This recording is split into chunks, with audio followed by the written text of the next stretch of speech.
পৃথিবীর তাপমাত্রা বেড়ে যাওয়া, বরফ গলা, সমুদ্রের পানির উচ্চতা বাড়া, বৃষ্টি কমে যাওয়া বা অতিরিক্ত বৃষ্টি হওয়া, খরা, সাইক্লোন, ফসল উৎপাদনের সমস্যা। সম্মানিত সভাপতি, আন্তর্জাতিক উদ্যোগ বলতে বোঝায় জাতিসংঘ প্যারিস চুক্তি, COP26, COP28, ইউরোপীয় ইউনিয়নের জলীয় বাষ্প থেকে G7 বা G20 এর প্রতিশ্রুতি, উন্নত দেশগুলোর প্রযুক্তিগত সহযোগিতা ইত্যাদি মিলে আন্তর্জাতিক উদ্যোগ বোঝায়।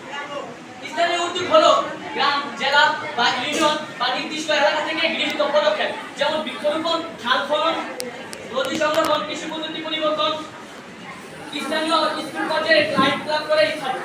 এই বিষয় থেকে এই ব্যাখ্যা থেকে জানা যায় জলবায়ু পরিবর্তন মোকাবেলায় শুধু আন্তর্জাতিক উদ্যোগে যথেষ্ট নয়, স্থানীয় উদ্যোগ আবশ্যক এবং গুরুত্বপূর্ণ। সম্মানিত সভাপতি, জলবায়ু যুদ্ধের প্রথম সারির যুদ্ধ হচ্ছে স্থানীয় মানুষ। সম্মানিত সভাপতি, তাহলে কি আমরা শুধু তাদের দয়া আর টাকা কথার দিকে চেয়ে বসে থাকবো? না, বিপক্ষে দলের বন্ধুরা, আপনারা কি জানেন রোজপুরের দুর্ঘটনার মতো ঢাকার 300 ফিট এলাকার ফুলাপালির মাঠে 45 ডিগ্রি সেলসিয়াস তাপে কোন কৃষকের ফুসফুস কেমন জ্বলে? সম্মানিত সভাপতি, বাংলাদেশের এই শতকে জলবায়ু যুদ্ধে সর্বাধিক ক্ষতিগ্রস্ত 10টি দেশের অন্যতম, অথচ আমাদের দেশে দায় মাত্র 16.4%, কারণ আমরা এর স্থানীয়ভাবে প্রস্তুত নিতে পারিনি। সম্মানিত সভাপতি, খুলনার কয়রায় লবণাক্ততা বাড়ায় ফসল হয় না, বরগুনার বন্যা বাড়ছে, ভাত ভেঙে যাচ্ছে, ঢাকার মতো শহরে হিটওয়েভে গরিব শ্রমিকের মৃত্যু হচ্ছে। বিপক্ষে দলের বন্ধুরা, আপনারা কি বলতে পারবেন কোন জাতিসংঘের অফিসার বা আন্তর্জাতিক মানের অফিসার এসে আমাদের চার্জ শিখিয়ে দিলেন বন্যা বা খরা হলে কি করতে হবে? আর আপনারা কি বলবেন? আপনারা তো শুধু বসে থাকেন পপকর্ন প্যারেজ চুক্তি নিয়ে, ছবি তুলে নিয়ে। যদি আপনারা বলতেই পারতেন তাহলে ভোলা জেলা নদী বাংলার কৃষকের চোখে জল দেখতে হতো না। সম্মানিত সভাপতি, যেখানে প্রতিষ্ঠানীয় সেখানে প্রতিকারও হতে স্থানীয়, যেখানে জনগণ ভুগে সেখানে জনগণের প্রথম রক্ষাকারী হবে। সম্মানিত সভাপতি, আন্তর্জাতিক ট্রেন যত বড়ই হোক না কেন, গ্রামের মানুষ যদি না জানে বৃষ্টির পানি ধরে রাখলে খরার সময় কাজে লাগবে, তাহলে কোনো লাভ নেই।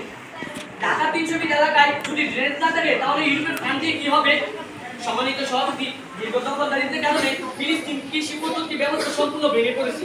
তারা বিদেশি সহায়তা চেয়ে পায়নি, বরং তারা সাহসিকতার মাধ্যমে মৌসুমীতে ছাদ বাগান, পানি পুনর্ব্যবহার, সৌরবিদ্যুৎ চালু করে টিকে আছে। এটা হলো স্থানীয় উদ্যোগ। সম্মানিত সভাপতি, এটি খুব হাস্যকর। রোডওয়ের কাজ দুর্ঘটনায় বিখ্যাত সেই 300 ফিট গর্তে পড়া সেই, যেখানে এই বিখ্যাত 300 ফিট রোডের রাস্তা ড্রেনেজ যেগুলো আন্তর্জাতিকভাবে মেরামত করাতে পারে না, সেখানে নাকি আবার আমাদের মতো সাধারণ মানুষের পাশে এসে দাঁড়াবে। সম্মানিত সভাপতি, আমরা স্বীকার করি আন্তর্জাতিক উদ্যোগ দরকার, কিন্তু এটুকু যথেষ্ট নয়। এর থেকে বেশি এবং গুরুত্বপূর্ণ হলো স্থানীয় উদ্যোগ। তাই আন্তর্জাতিক উদ্যোগ নয়, এখনো স্থানীয় অবকাঠামো উন্নয়ন দরকার।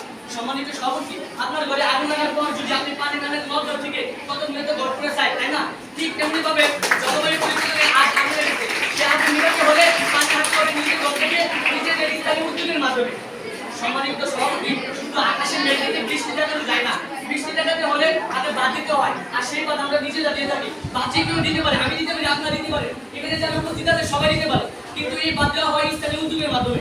সম্মানিত সভাপতি, মাটির কাজ যেমন মাটির মানুষ করে থাকে, ঠিক তেমনি ভাবে জলবায়ু পরিবর্তন বিরূপ প্রভাব মোকাবেলায় কোন আন্তর্জাতিক উদ্যোগে যথেষ্ট নয়, স্থানীয় উদ্যোগ আবশ্যক। তাই বারবার বলি, জলবায়ু পরিবর্তন বিরূপ প্রভাব মোকাবেলায় তোমার আন্তর্জাতিক উদ্যোগের যথেষ্ট নয়, স্থানীয় উদ্যোগ আবশ্যক। ধন্যবাদ সম্মানিত সভাপতি, ধন্যবাদ সবাই।